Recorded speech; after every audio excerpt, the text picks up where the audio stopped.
अस्सलाम वालेकुम नाज़रीन। ऑस्ट्रेलिया T20 वर्ल्ड कप का नया चैंपियन बन गया। दुबई क्रिकेट स्टेडियम में ऑस्ट्रेलियाई कप्तान एरन फिंच ने टॉस जीतकर न्यूजीलैंड को पहले बैटिंग की दावत दी।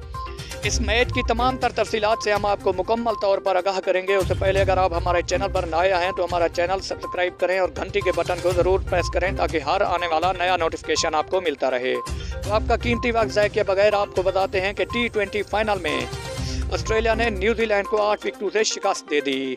दुबई क्रिकेट स्टेडियम में ऑस्ट्रेलियाई कप्तान एरन फिंच ने टॉस जीतकर न्यूजीलैंड को बैटिंग की दावत दी। न्यूजीलैंड ने 20 ओवर में 172 रन बनाए। कप्तान केन विलियमसन ने 48 गेंदों पर 85 रन की शानदार इनिंग्स खेली।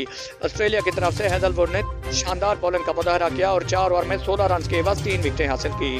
जवाब में ऑस्ट्रेलियाई ओपनर शेन मार्श और डेविड वार्नर की शानदार निस सेंचुरी की बदौलत ऑस्ट्रेलिया ने हदफ 2 विकेटों पर हासिल कर लिया।